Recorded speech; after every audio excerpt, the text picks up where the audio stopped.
Hello everyone, the Tactical here, and today I am going to be showing you how to build the SSANR.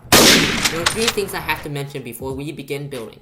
The first thing is that the rifle will look like an M24 sniper rifle, which might make people think that you are holding a real firearm. Please take caution when playing with this rifle.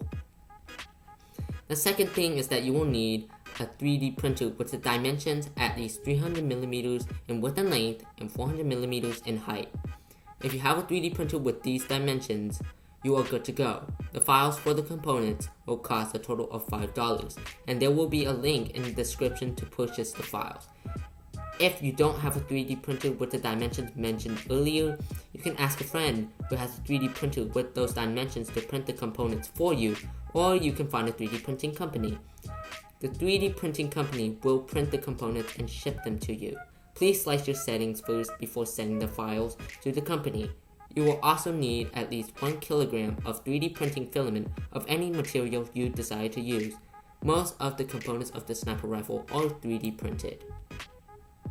The files are all STL, so you can choose the print settings and use any type of material that can be used for 3D printing. The setting will be based on your judgment. However, there are some infill, material, and support settings that need to be inputted. The trigger box, new air restrictor, rail, handle, trigger, barrel holder, and grand thumb need to have a 100% infill. The trigger, plunger, and handle must be printed using polycarbonate. For the rest, print with infill at least 20%. The stock section, bipod section, plunger, trigger box, extension, and rails need supports. Use pliers or anything that can pinch to take off the supports. After taking off the supports, please sand the areas that had supports with sandpaper. Be careful when sanding. The final thing is that the rails are only compatible with airsoft attachments. You can't place Nerf optics on these rails. There are other things you need beside a 3D printer and filament. You will need a 3/4 inch x 1/2 inch CPVC CTS slip X slip reducer coupling fitting, at least 4 feet of 3/4 inch PVC pipe with thin walls, a 1/2 inch PVC pipe with thick walls, sandpaper, silicone oil, electrical tape, spring, super glue, thick rubber bands, and Danko O-rings with dimensions 9 out of 16 inch inner diameter, 3/4 inch outer diameter, and 3 out of 32 inch wall. If you are unsure, links to those parts will be in the description below. By the way, if you're wondering the type of spring to use, it's a 24 kilogram spring. If the link doesn't work, please let me know in the comments below. Links to those parts are free if any of you are going to ask.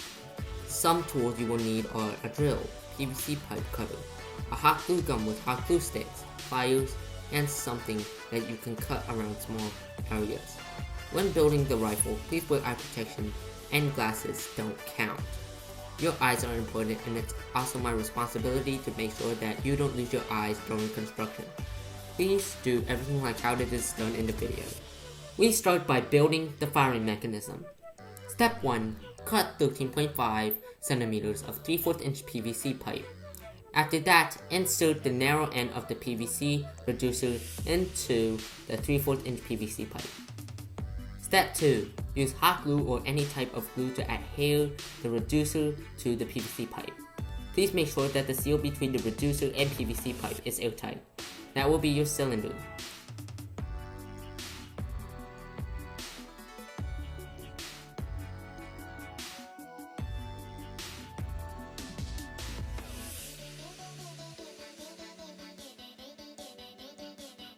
Step 3. Take the plunger and put an O-ring between the gap at the front of the plunger. The front is where the diameter of the plunger is the widest, and the back is where the diameter is the smallest.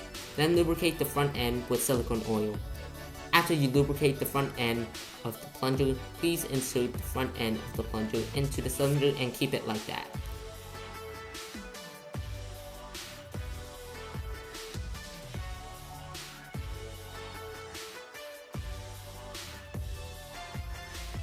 Then you insert the back end of the plunger into the round hole the spring forms, like how you would put on a spring guide if you are wondering. Step 4. Insert the plunger through the hole on the trigger box like how it is shown in the video. The PVC pipe should be at the front end of the trigger box. The front end has a lower height than the back end.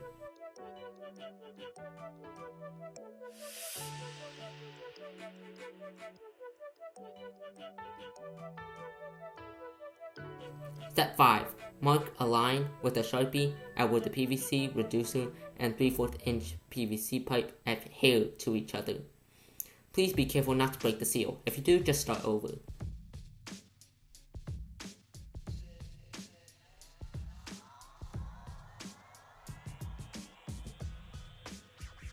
Step 6. Place the mark spot at the front end of the trigger box. After that, glue the 3/4 inch PVC pipe to the trigger box with the Sharpie mark at the front edge of the trigger box.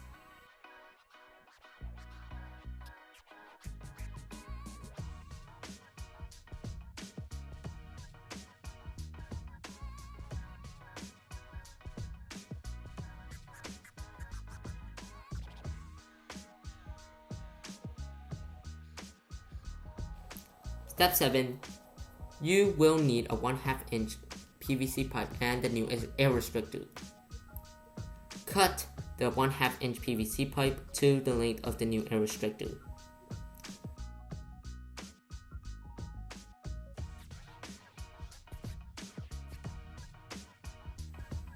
Step 8.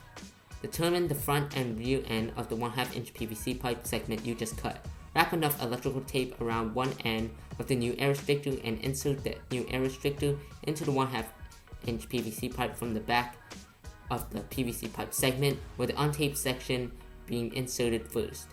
If the fit is too loose, add electrical tape, and if the fit is too tight, remove the electrical tape. Make sure the fit is airtight.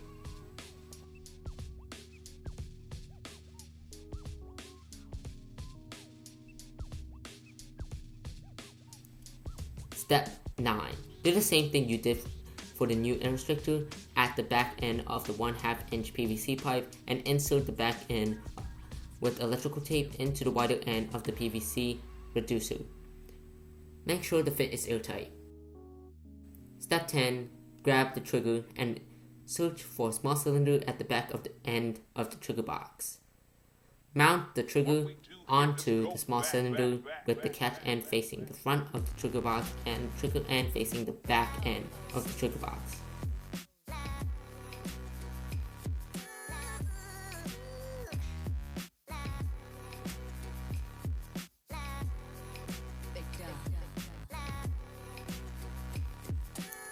Step 11. Grab 3 to 4 rubber bands. Tie a knot with each rubber band.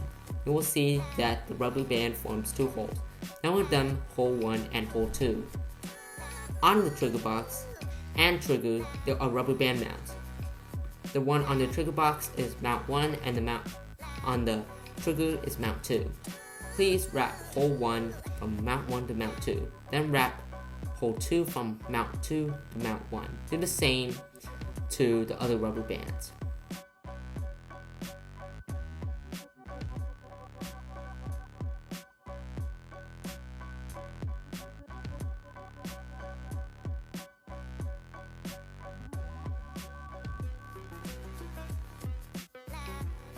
Step 12. Grab the trigger stop and turn the trigger box upside down and make sure that the back end of the trigger box is facing you.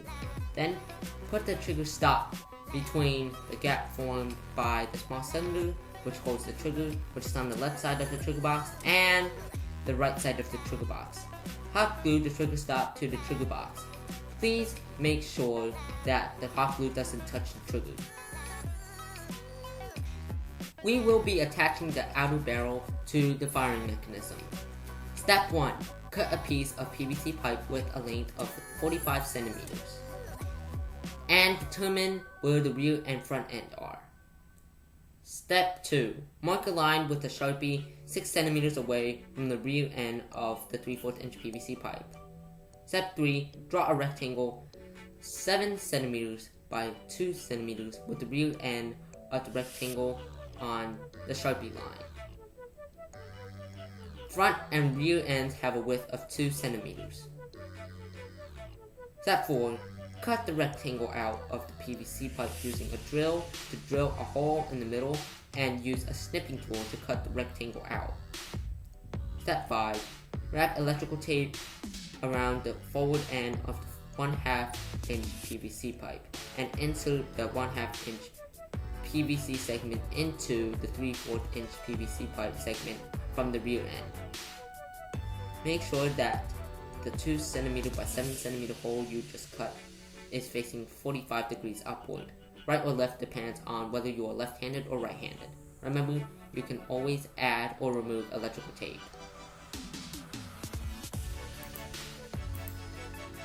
Now we will be working on the externals. Step 1, we will be determining the front and the rear end of the stock. The back end is where you rest your shoulder and it's pretty wide, and the forward end is right in front of the grip. Attach the front of the stock to the rear end of the trigger box like how it is done in the video. Use super glue to adhere the components together.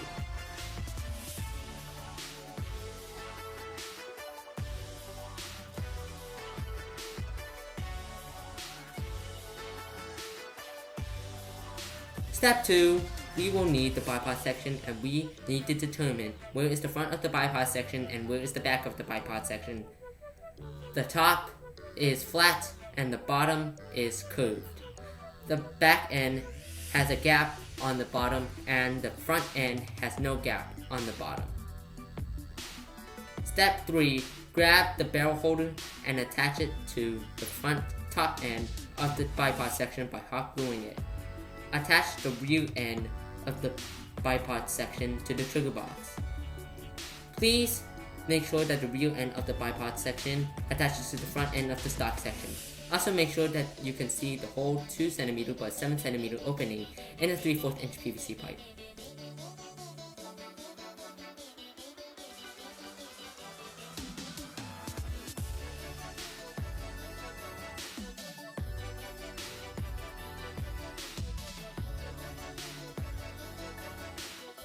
Step 4. After you are done making sure that everything is good, hot glue the barrel to the barrel holder.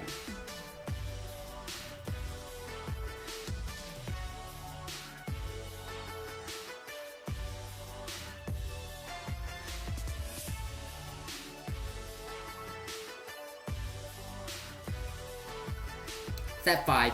Grab your 3D printed rail and cut it into a 19.5 cm segment and a 12.5 cm segment. Determine the front and back of the 19.5 cm rail segment and put the back end of the 19.5 cm segment on the rear end of the trigger box and the front of the 19.5 cm segment on the 3/4 inch PVC pipe. After that, make sure that the rail is aligned with the barrel and super glue the rail. The 12.5 cm segment goes to the front of the bipod section. Please make sure that the bipod section rail is aligned with the barrel. Step 6. Snap on your handle, making sure that the ball is facing the bipod section. If you are left-handed, make sure that the ball faces the stock section. Then find a rectangular piece from the handle file and insert it between the two tabs. Make sure that the longest and thinnest faces of the rectangular piece touches the tabs, and then wrap a rubber band around the two tabs. Step 7. It is time to attach the grand thumb. Grab the grand thumb and determine where is the front end and where is the back end. Step 8. Place the front end just beneath the rear end of the plunger and place the rear end of the grand thumb at the rear end of the stock section. Make sure your thumb fits between the stock section and the grand thumb, and make sure that you can pull the bolt back without interference from the grand thumb. If all goes right, mark where the ends of the grand thumb make contact with the stock section with a piece of electrical tape. Step 9. Put super glue or hot glue on where the electrical tapes are and place your grand thumb on the electrical tape markings. The final thing is that you will need to attach the extension. Make note that the poles of the extension are the extension poles, and the shoulder rest is the other component of the extension. Step 1. Find the 2 extension poles and insert the poles into the shoulder rest.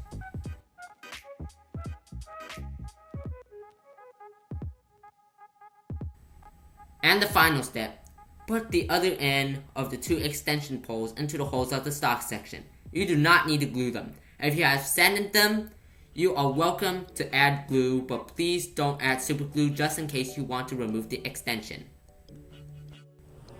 Congratulations! You have now finished your sniper rifle. If anything goes wrong, please let me know in the comments below. Thank you for watching. And please subscribe, like, and ring the bell.